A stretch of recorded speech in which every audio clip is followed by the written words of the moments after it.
飲咖啡時間，咁今日咧沖咖啡咧就會用翻呢個手磨嘅咖啡，係啊，手磨啦吓，係啊，呢個係即係 hand 嘅 coffee grinder 咁樣，咁好啦，咁我就今日咧用嘅豆咧都係呢啲豆啦，咁啊即係所餘無幾啦。而家咧今年啲咖啡豆咧真係非常之貴啊！咁啊，呢個就係 Nespresso 嘅咖啡 measuring spoon 啦嚇，一個量羹啦嚇咁樣。咁啊，詳細唔講啦。咁啊，做嘢啦，係咪啦？筆啲咖啡豆出嚟先咁啊。咁啊咧嗱，而家咧我就因為單手揸機啦嚇，咁啊所以咧就論盡啲體諒下係啦。咁我而家咧就努力儲錢啦，咁就諗住咧買個嗰啲自拍棍啦，咁啊可以棟喺度，咁啊可以拎出街咁樣，定係或者係買嗰啲即係嗰啲叫做乜嘢啊？箍喺條頸嗰度咧，將個鏡頭掛喺個心口嗰度，即係佢一個好似頸圈咁樣箍住喺條頸度嘅。咁樣咧就方便一個叫做咩啊 POV 嘅。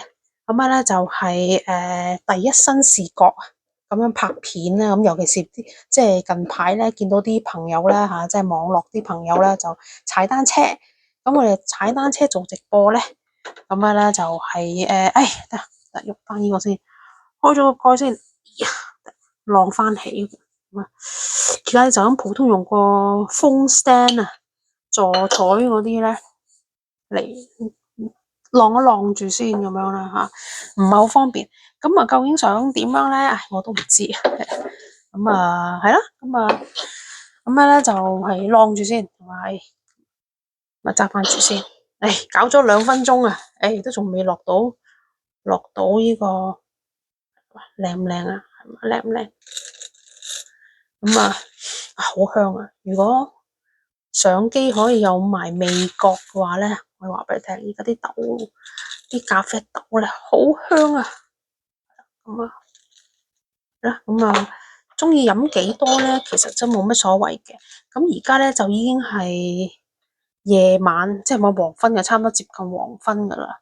咁啊，喂，唔好跌啦，唔好跌啦，開個鏡頭望一望先，喂，唔好跌，喂，爭啲倒瀉添，係啦，show 俾大家睇就係咁樣嘅，咁開始磨噶咯噃，執翻啲豆上去先，唔好倒瀉，唔好嘥啊！呢啲咧咖啡豆咧又叫做 liquid gold 啊，又叫做 liquid gold，因為真係可以媲美黃金咁貴啊，真係粒粒皆辛苦啊！咁同埋咧，因為唔係成日飲咧，咁啊最好封翻好啦，用個密實袋啊、密實盒啊，咁存氣一啲咁樣啦。咁當然就有啲特製嘅，即係人哋啲專係飲咖啡嗰啲人咧，話好中意用嗰啲，係啦，咁啊扣翻住佢，咁樣扣翻住佢，咁啊磨噶啦。咁啊，即係專係飲特製，人哋呢啲玩到好 pro 嗰啲咧，或者有地方有資金嗰啲咧，咁佢哋梗係就可以做到好 pro 啦嚇。咁當然咁我就冇乜所謂嘅，因為你飲咖啡飲咗幾廿年咧，由好多時，哇！我又要貪靚，又要擺款，又要呢樣嗰樣，有時會覺得就係話一切從簡啊，簡單就係最好嘅。係咁啊，係啦，咁啊 ，simple is beautiful，咁啊，簡簡單單咁樣啦，咁啊，手動嘅研磨器咧，好過你電動嗰啲喎。點解咧？就係因為你手動嘅速度慢啊，咁啊變咗咧，你磨出嚟嘅豆香咧就可以即係keep 得耐啲，即係 keep 多2-3分鐘咁樣啦。咁啊。但係當然辛苦啲啦，你逐杯逐杯磨，逐杯逐杯沖，咁啊，梗係同你即係平時趕時間嗰啲又唔同啦。咁啊，飲咖啡有好多種方法嘅，咁樣即係悉隨尊便，有平嘅，有貴嘅，咁樣啦。即係工具嘅嘢啊，豐儉由人啦咁樣。好，咁我就開翻盞燈先。好香。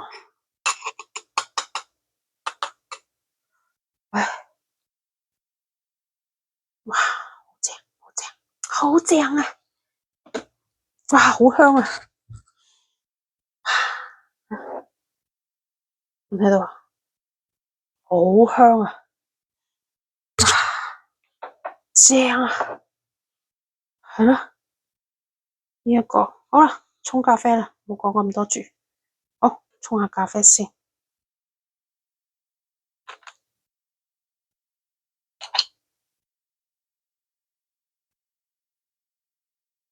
咁啊，磨完豆之後嗰個就係咁樣嘅。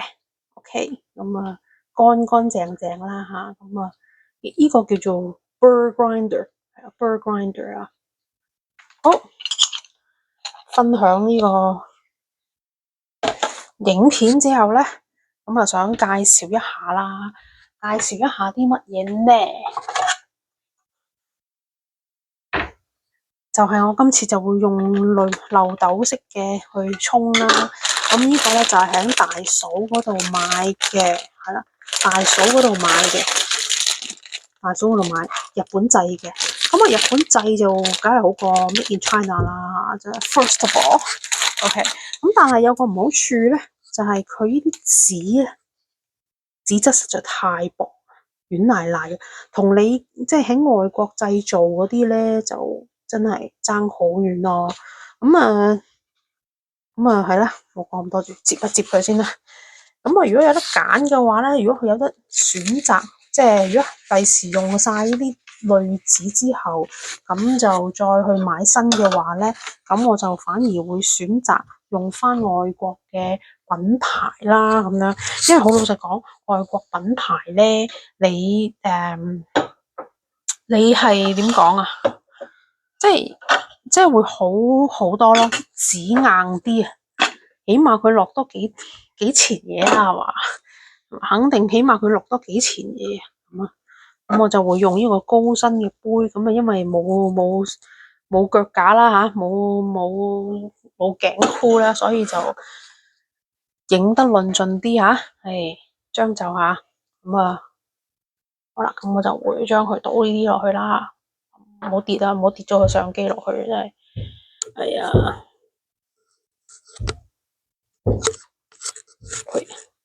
嗱，冇跌。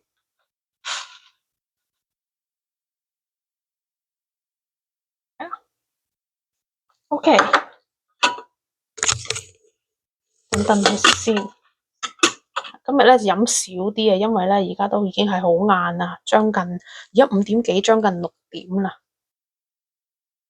Ready go 係啦，咁我就用個紫砂茶壺啦嚇，咁其實冇乜所謂嘅。咁啊，重點咧就係嗰個出水嗰個窿，出水嗰個壺嘴啦。咁啊，要夠幼細啦，同埋出水量咧個手要夠定啦，同埋嗰個水嘅流量咧係要即係穩定啦嚇，都係嗰句。咁今日飲少啲，OK。咁呢度咧我沖㗎咯。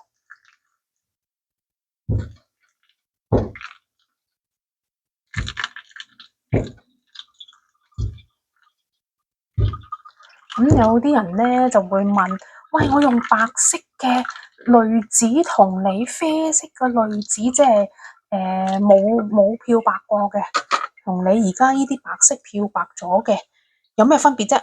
好唔好啲啫？邊樣好啲啊？會唔會一陣咩嗰啲叫咩啊？漂白水味啊咁樣？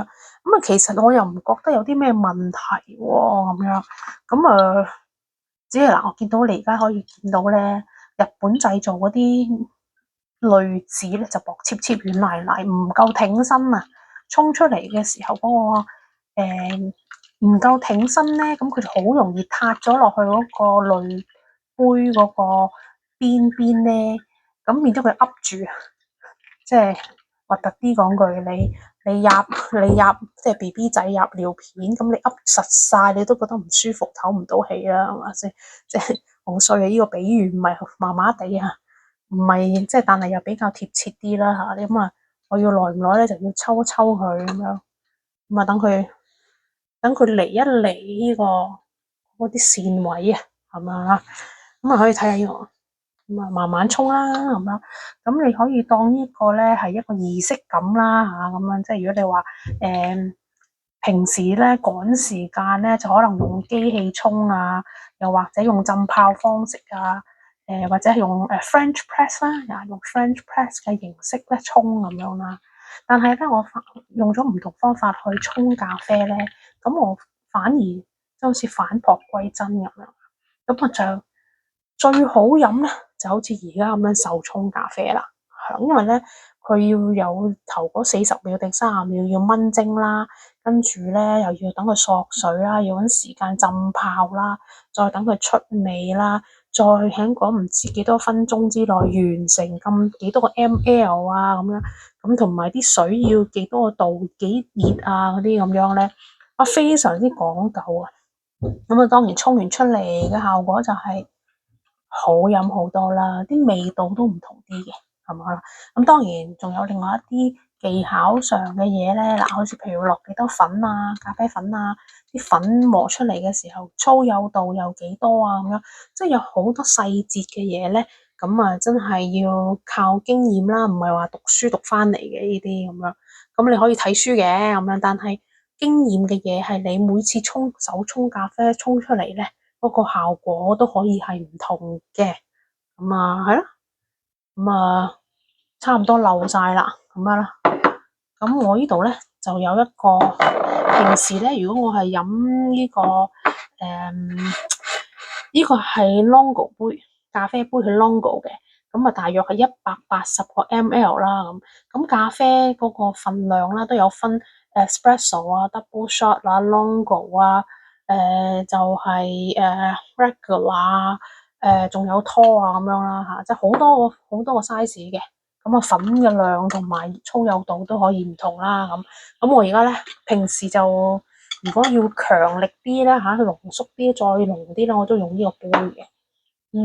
好啦，咁而家我哋晾住先，唔好嘥喎，唔好抌喎，因為呢個咧將會係翻沖嘅，知啦，即係屋企沖咖啡，梗係唔好嘥噶嘛。呢一杯咖啡仔，即係呢啲咁多嘅粉量，你翻沖再翻沖，可以飲好多杯嘅咯。係啦，咁啊，好啦，咁啊，呢度大約係200ml 度啦，呢度係咁啊250啊200ml 度啦，咁啊諗下先。